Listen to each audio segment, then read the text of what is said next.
When you hear what I've got to say, I'm sure you won't be able to turn your head away.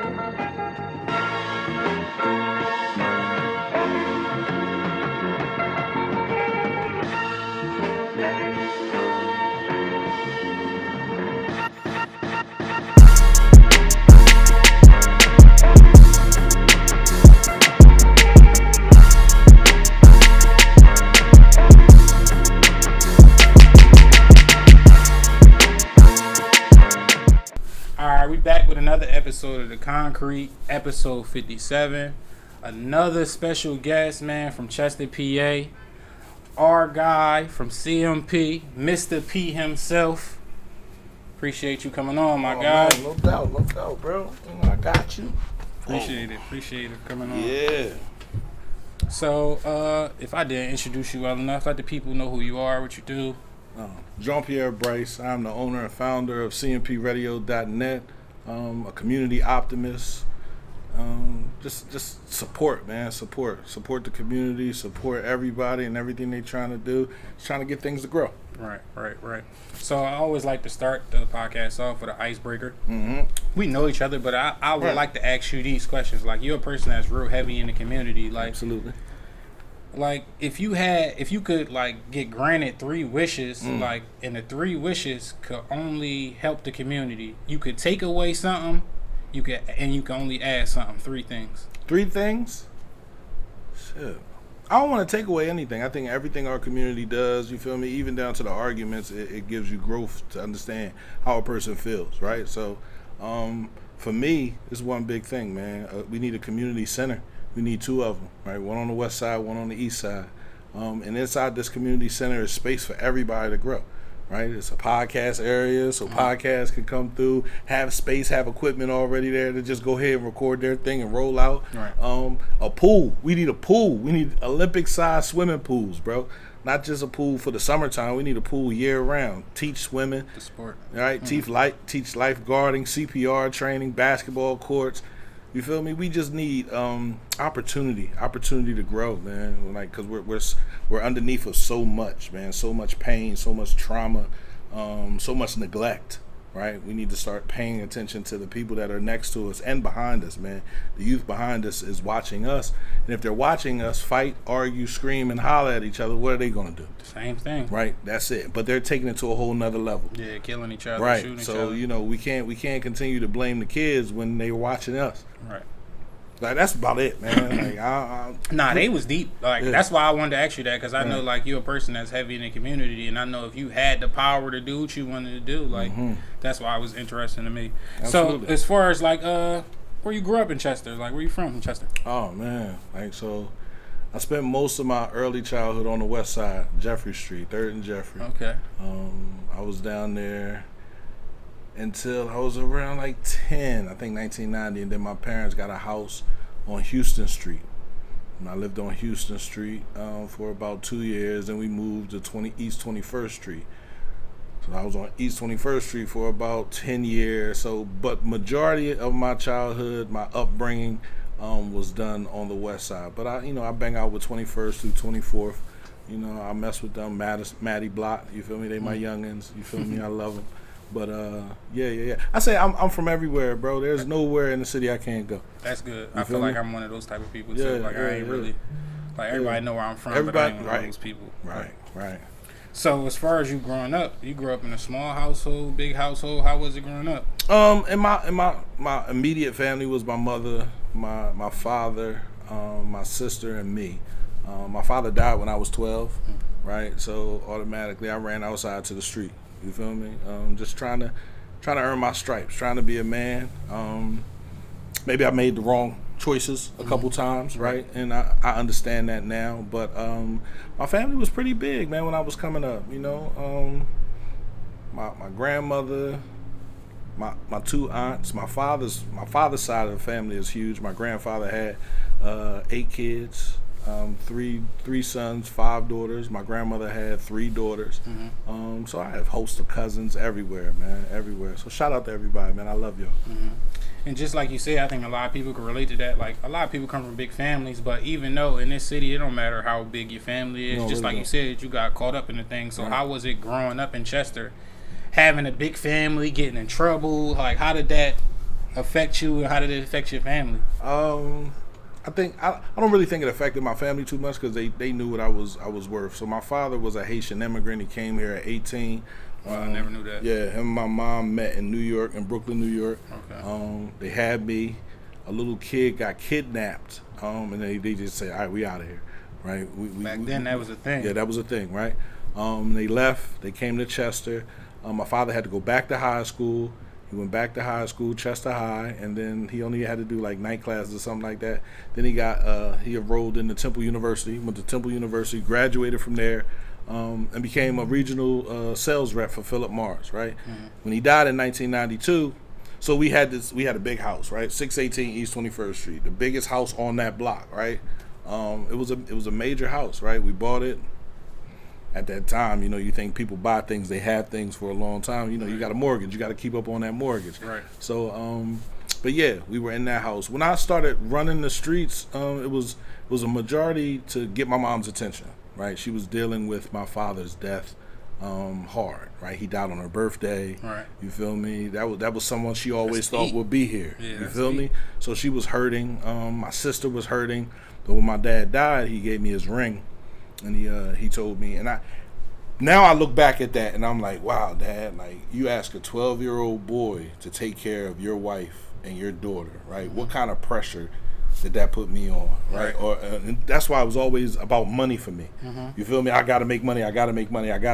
So I got a job. I was working with my uncle. My uncle was working at 2J's. I don't mean to stop you though real quick, but like even though like I get what you're saying, he put a lot of pressure on you, but do you think he knew something you didn't about you? Like, you get what I'm saying? Maybe he saw something that you didn't see. Like, you know how it is, because I feel like parents usually do that. They see something that you not going to see. I mean, he probably saw this version of me. Oh, okay. Right? That's what I'm saying. Because I was running from this version of me, right? Mm-hmm. So he died in 92. I was going to Catholic school.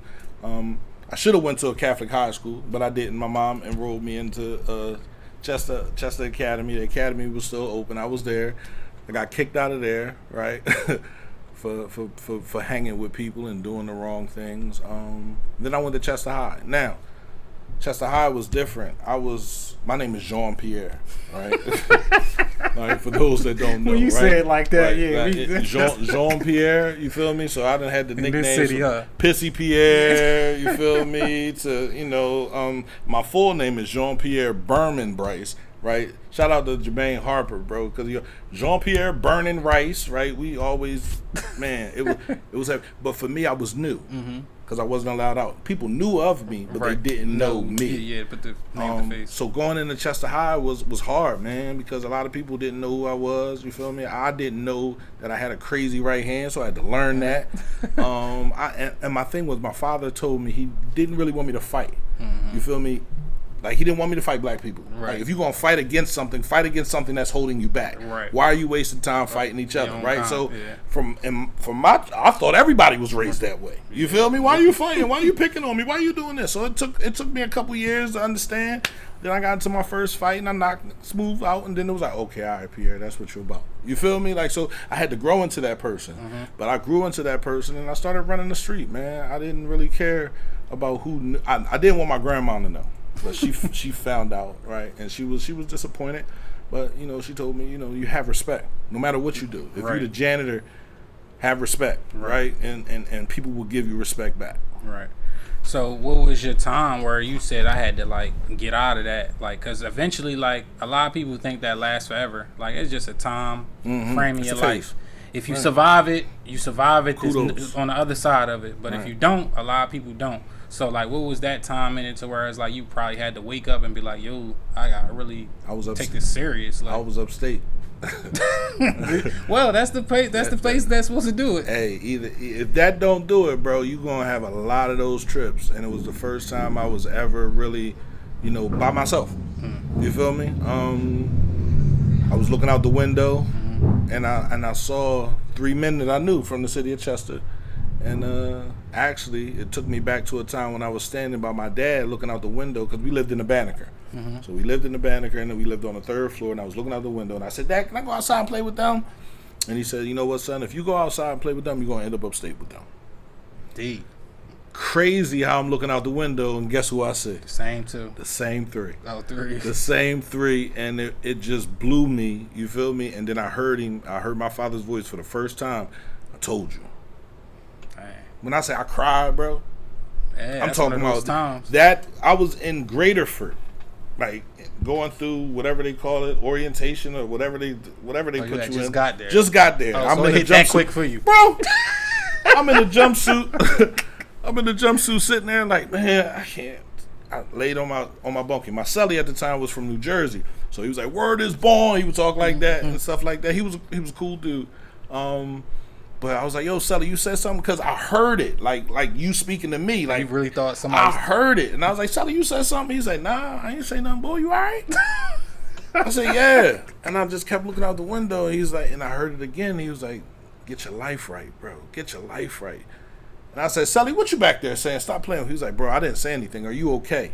That's when he stood up. He was like, "Are you okay for real?" And I was like, "Damn, I got to get my life right." Right. I hopped in my bed. When I say I cried that whole night, bro, I cried that whole night on my pillow, bro. Like, and I heard other people screaming and yelling and fussing, and it just threw me. And I was like, all right, from when I wake up, I'm not smoking no more. Mm-hmm. You feel me? Because that was my thing. I was out here blowing it down. Mm-hmm. You feel me? So I said, when I go home, I'm not smoking no more. I gotta get my mind right. I gotta get focused.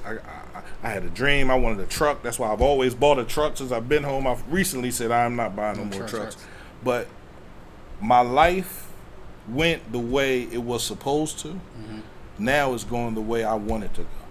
That's good. Right.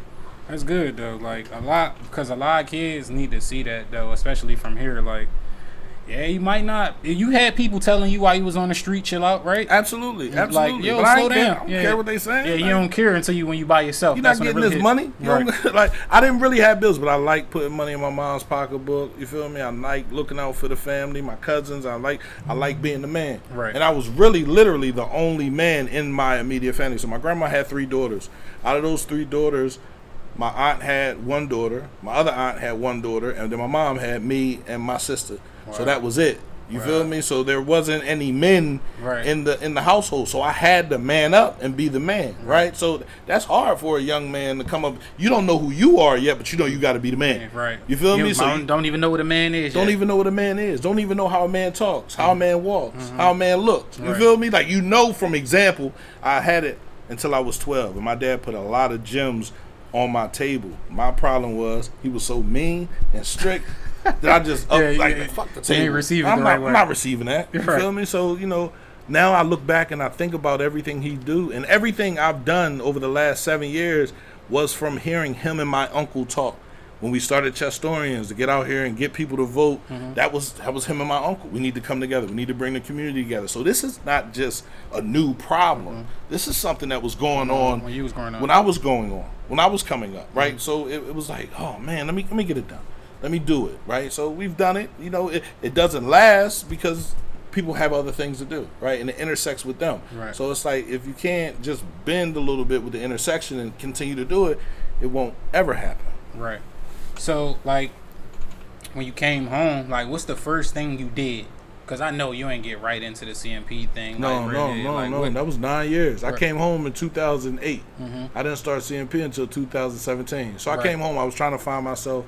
I didn't find myself correctly. You feel me? I went back to the streets. I just didn't smoke. Okay. You feel me? So I was playing in the streets. But in 2010, I went to Mississippi, that oil spill. When they had that oil spill down in the Gulf of Mexico, I went down there, and I made good money down there. All right, so they just had you cleaning it up? Yeah, cleaning it up. I went to go see my PO. Told my PO, I said, man, listen, I can go to Mississippi, make some money. From where you let me go, he said, I ain't got no problems out of you. You come in here and use me like I'm your therapist. I go in there and tell him about everything, right? At that time, I wasn't hustling, I was working. I went down to Mississippi, made good money, came back. Unemployment was still kicking. This when Obama was giving out the the double the joint. So I was like, I'm good. You feel me? Did that, and then from there it was like, all right, I got to figure out a way to make more money. Yeah. You feel me? I had money, I saved it up, and I just started selling weed. Oh, okay. Right. Simple. I'm not selling no cocaine. I'm just selling weed. I'm selling the happy drugs. Okay. Right. So how did you come to the conclusion like, yo, I want to start a radio station? Like, was you big on that growing up, or like? So me and my mom, we used to listen to WDAS, the Quiet Storm. We would make tapes. Classic. So I always wanted to be a radio personality, maybe sports. It was there. It just didn't stick longer than needing money. Right. Money was always my main goal. Right. That's why money ain't my main goal down. Right. Because I understand what happens when you chase money, bro. You chase money, you end up chasing your tail, running around in circles. It's when you chase purpose, when you chase something greater than yourself, when you give people opportunities that no one gave to you. That's when things start to click. Right. So always wanted to do radio. I went to therapy, bro. I sat down with my therapist, and he asked me what I wanted to be when I was 16. And I told him, I said, man, I wanted to be on the radio. And he was like, well, what you going to do for that? He said, do me a favor. When you leave here, this is your homework. I want you to buy a journal. I want you to buy a pen. And I want you just to start writing. So that's what I started doing. Writing, cultivating mature positivity. Oh, man, that sounds dope, man. That can't be the name of the radio station. Like, that's too much to say. So I took CMP, right? CMP Radio. Now I had a job. I was working at the time. My grandma always told me have a job, right? So I had a job. I was working down Delaware, and my supervisor came up to me while I was writing in my book, and he was like, yo, we don't pay you to write in your book. I was like, well, my machine's down. My area's clean. I did everything. You feel me? I'm just sitting here waiting for the machine to get back up and running. All right, cool. Machine was down for a long time. It was down for at least an hour and a half, right? So he came back again. 45 minutes later, it was like, yo, why you still writing? I said, what you want me to do? Just pick up a broom and just start sweeping? He was like, yeah. So I'm looking at my dream. I'm looking at him. I said, okay. He walked away. I sat there for a couple of minutes, and I said, see, now is the time where you usually quit. Are you going to quit? Or are you going to sit here and run this machine? Now, I needed the job. I was making good money, making $25 an hour. I was a chemical operator. You feel me? But my dream was calling me. So I got up, walked in his office, dropped my badge on the table. I said, I quit. And walked out. No, Pierre, where you going? I'm out of here, bro. I'm out of here. Yeah. I'm going to go follow my passion. Yeah, you don't even know you made my choice for me. Bro, real quick. After that, I cried in the car because I knew, I was like, shit, this shit going to get heavy. You feel me? But not that I wanted it to get heavy. I just knew that anything that you achieve that's heavy and you're able to get it done, you can deal with the next heaviness a little bit easier. Right. You feel me? So, when you created CMP, like, what was your first, like, I guess, like, what was your goal in mind to do with it? So, the goal in mind was to have a radio station located in Chester, right? That spotlighted the positive in our community. When you think about media, you think about newspapers or the news, the first thing they say, 3 men shot. Yeah, you feel me? Yeah. And they truly believe if it bleeds, it leads. Yeah. Right? Being unsensitive to our community, right? Yeah. There are so many positive people in our community doing great things, right? That might just need a nudge. Right. And tell them, yo, I see you, bro. Good job. You feel me? So that's why I started the radio station. And, I started my radio career up at PQ Radio 1. Okay. Shout out to Purple Queen and No Q Tommy, man. They believed in me. I had a show, Revolutionary Minds. We had everybody on it. We was doing things. And then it just got to be too far to travel to Philly. Right. And they wanted me to go to City Hall, and I really didn't speak Philadelphia. Right. You feel me? Right. Like I got my own City Hall. I got my own mayor. Right. You feel me? I need to ask questions too. I'm going back home. Right. And DJ Chuck B, shout out to DJ Chuck B. He came through one day, and I was like, yo, man, I want to start a radio station in Chester. He was like, all right, whatever you need, I'm for it. You feel me? And we got it going, right? That relationship didn't last long, but he got his own situation, feel good talk. I got my own situation. I support him. Right. He supports me. You feel me? There's no beef in that situation. Right. It just we were heading down the road 2 different directions. Right. You feel me? And I was always with the mindset of building. Right. I build before anything else. So like I was telling you earlier, I go out and buy the expensive microphones just to have them. So if somebody's seeing me like, yo, you got some nice microphones. Yeah, now I need some grant money. You feel me? Like I got you talking about money. I'm going to talk about money. Right. And that's how it works. If people don't see you spending money, they ain't going to fuck with you. Right. Yeah, I definitely understand that. Right. So just like you said, when you said like I got my own city hall and stuff like that, like you do a lot of stuff in the community. Right. And like I know at one point you was doing something like with Delaware County, like the court system. Like how did that come about? shout out to Corey Long, making the change. G-Vine called me on the phone. He said, P, I got an idea for you. I want you to talk to some people. I think it'll be a good look. Now, at that time, I really needed the money, bro. Like that, it wasn't. I really needed the money, but the radio station wasn't going to be here. Right. And like I said, God gives me ways to keep the radio station here. He called me on the phone. We were talking. I really didn't want to do it. You feel me? I was like, the DA. I don't really fool with the DA. You feel me? Like I'm still in that phase. As much as I'm not in the street, you still gotta respect certain things, bro. When you think about our community and how it's been affected and how black people go to jail now, Percocet and heroin got people thinking about therapy and helping them get over it. It wasn't about that. It was lock mom, dad, uncle, everybody up, and leave the kids here to do what? The same thing. Right. So automatically, I was like, man, the DA don't really care about the community. I went in there. Shout out to Matthew Krause and Tanner Rouse. Had a conversation with them, Jack Stallsheimer, and they said, look, we really care about Chester. Right. We want to help Chester. Right. So I was like, all right, cool. They hired me. I was there. I was going out to the jail, visiting people that was out the jail. I'm like, listen, I want you to come home. And I introduced them to the GRACE program. The GRACE program is a gun program. Okay. Right? So now if you get locked up first charge with a gun, it's no more 2 years probation and you got to worry about something. You can go into the GRACE program, keep your job, you be on house arrest for 6 months, then you get off of house arrest. If you got a job, that's cool. If you don't, we'll help you find a job. I said get them their GED, but we didn't have all the necessary resources to get everybody their GED. But that job was good. I did that job for 4 years. I helped a ton of people. People still calling me to this day, you feel me? But last year when my mom passed away, it was like, no, I've been away from the radio station for 4 years. You feel me? Like, now I got to focus on the radio station, like, full. Like, this is my full-time job. Right. And it's crazy. That's really why I wanted to have you up here, because you're a person that, like, you actually, like, do what you talk about. Like, you actually in the community doing what you say you do. Absolutely. And actually, like, putting the energy where it need to be at, rather than the negative stuff of what we don't do.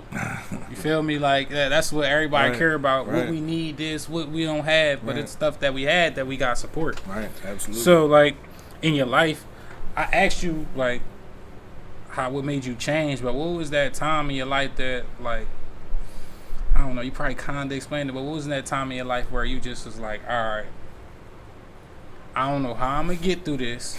You kind of said with the jail, but that I feel like that's normal stuff. If you go to jail and you don't cry, something wrong with you. Something wrong with you, definitely. You just keeping it a buck. Just a moment. Yeah, just a moment. Just a tear. You feel me? I'm not saying you sweet. I'm not saying you can't knock nobody out. You can't rumble. This is the thing. We put crying as showing weakness. Right. When crying is just showing discomfort. Right. If you can't, as a man, regulate your emotions to be able to show discomfort when you are discomfortable or uncomfortable, something is wrong with you.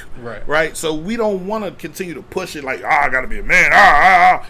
Because we get to knocking people over. Right. And you get to knocking people over, those people stand up now and they want to knock somebody over. So it's just a constant, just everybody knocking everybody over. And eventually, when you hold it in, you kind of like put bad vibes out into the world, like, because eventually it's gonna come out, and it's gonna come out at the time where it's not supposed to come out. Absolutely. So I like, where's a time like you just like, all right, I gotta change. Yeah, it's over. I was out here running the streets. I was doing all types of dumb stuff. I wasn't thinking correctly. I was making money. I was doing things. I want to say that was a time when I felt like a boss. You feel me? The first check came at the RS Club. I got jumped. Kicked my face in, broke my orbital bone, right? Damn near lost my eye. I go to the house, got a bunch of men that I respect in the house. They ready to rock out. I'm like, no, let me call him. Called the boy that jumped me. I asked him, I said, we got beef? He said, no beef. I squashed it. You feel me? I see him every now and then. I shake his hand. I say, thank you, because you woke me up. You feel me? After I did that, the respect was gone from the people that was in the house. They was like, dang, you just gonna let somebody jump you and not do nothing about it? Yeah, sometimes you gotta learn how to, you feel me? I knew that if we move forward, we'll go farther. It was gonna, and who could have died from that situation? Exactly. I'm not thinking about me. I'm thinking about a little kid that could have been outside and we was riding through and we shooting and we hit a little kid. You understand what I'm saying? Like, I'm taking a life. So if it means that I gotta take the disrespect or I gotta look like a pussy, you feel me, for other people to be alive, right, I'll do that all fucking day. And that's the problem with us now, though. Like, if a lot of people had that moment. You know how many people would be alive? You know how many people wouldn't be in jail? If a lot of people didn't have a problem with being called a pussy, that's the problem. Somebody call you a pussy, all right, man, that shit don't hurt me, bro. I've been called worse than that. You feel me? Broke, pussy, loser, all that. Okay. Just words. It's just words. Yeah. You feel me? At the end of the day, you're going to come back around and have to look at me again because I'm going to keep doing what I'm doing. Right. I'm not going to stop. So, you know, the situation was I said no. I sat in the house. I listened to music. And it just brought me back to when I went to therapy. It brought me back to where I was. I was a cheater, bro. Oh, okay. So I have 8 children. Those 8 children have 5 mothers. Yeah, you was in your bag. Right. Something I can look back on and say, you know, yes, I love my children with my heart, bro. I'm trying my best to be the best father I possibly can be. But if I could go back and change anything, I would change either the way we met, you feel me, and the way we communicated, or stand on who I am today more than I did then. You feel me? Like, so, and I don't regret my kids at all, right? I don't have a problem with them being here. I love them. But, you know, that's when I said I had to change, right? Because I got a bunch of kids and I can't keep selling drugs. Right. I don't want to be no 65-year-old drug dealer. It's over. I want to be an old drug dealer. It's over. It's done. It's a wrap, right? So that was a point when I said, all right, I got to change. I got to do something different. Okay. So, like, your kids, do your kids understand, like, how you grew up? Like, you lost your dad at 12, like you said. Like, do they understand how valuable it is to No, because they haven't lost any. Well, recently with my mom. Oh, okay. My older kids, Taylor, Pilar, and JP, 22, 20, and 18, you know, they lost their grandma. Right. That was the woman that they knew. Right. It's hard for them. They're still dealing with it. But I'm still dealing with it because my mother loved me unconditionally. Right, and that was your mom. No matter what I did, she was in my corner. You feel me? I stole money out of her pocketbook. You feel me? Like, I took her MAC card down to the ATM and took the money out, right?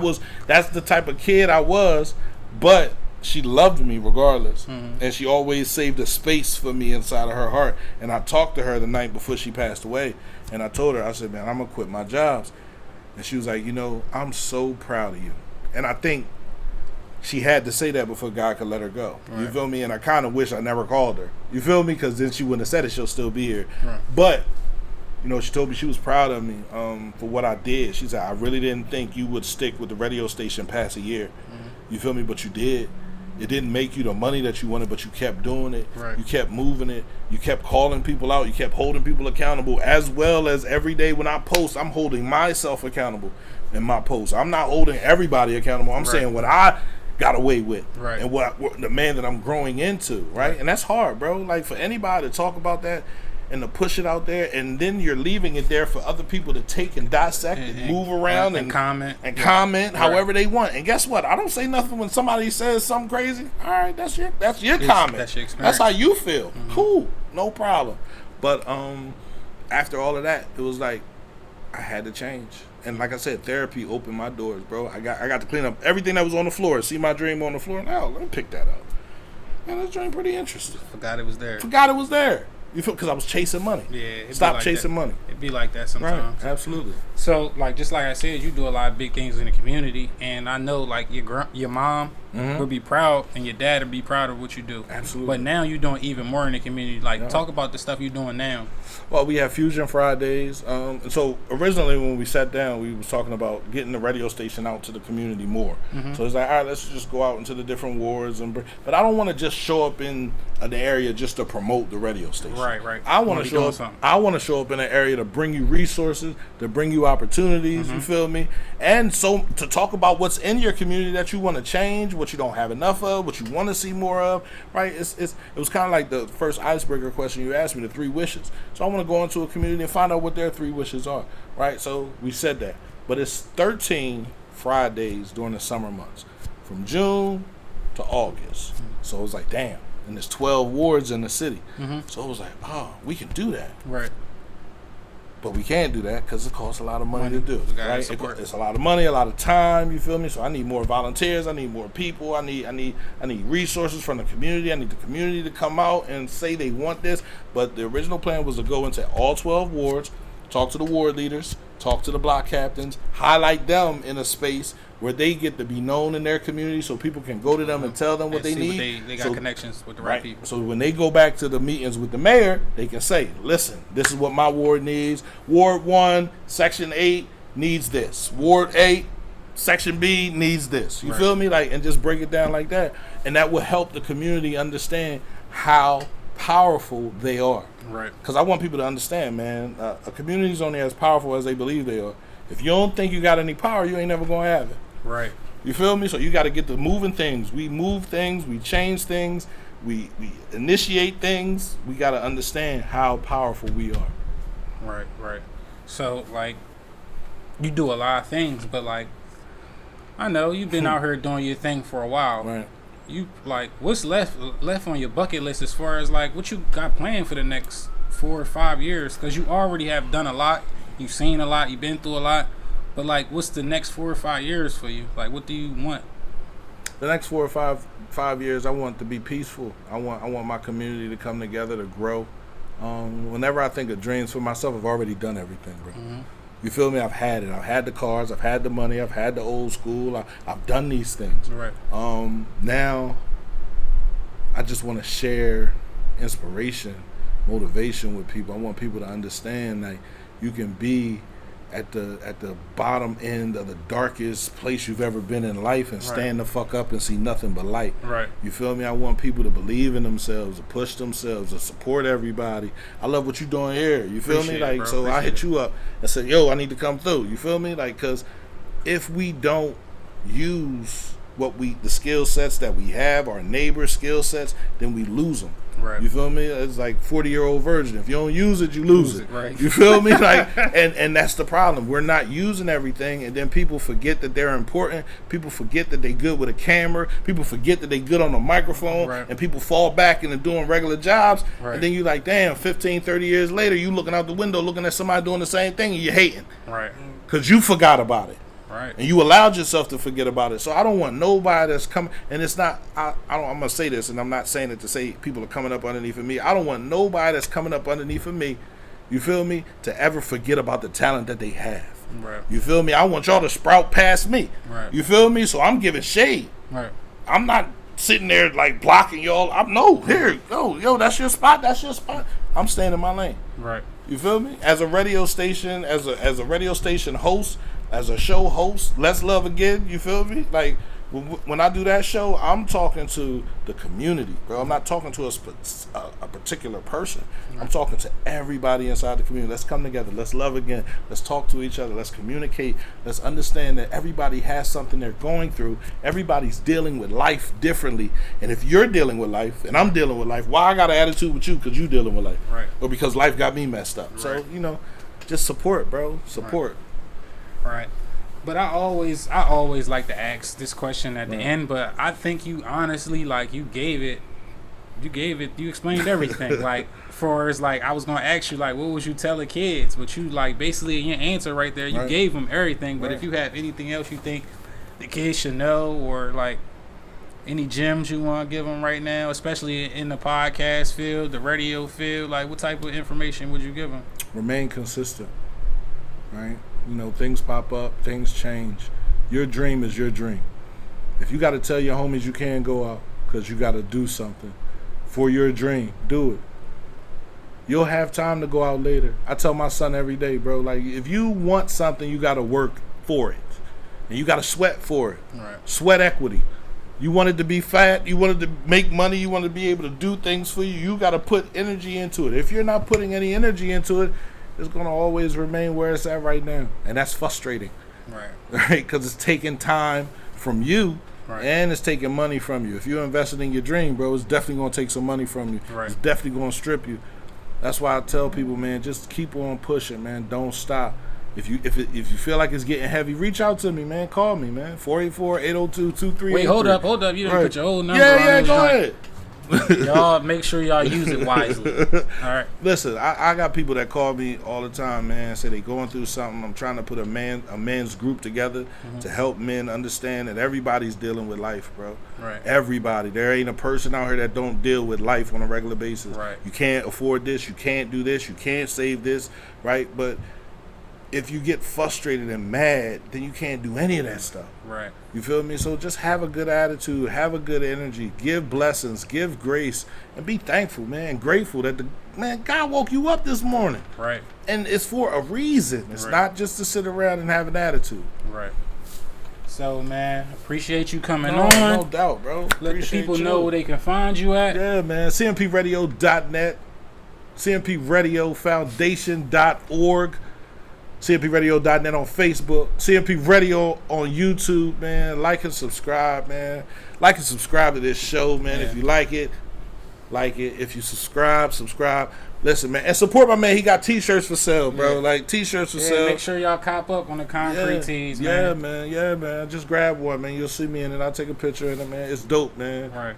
Appreciate you. No so, doubt. everybody, this is episode 57 of The Concrete. Mm-hmm. Appreciate y'all tuning in. Keep liking, keep subscribing. Let's go. Peace.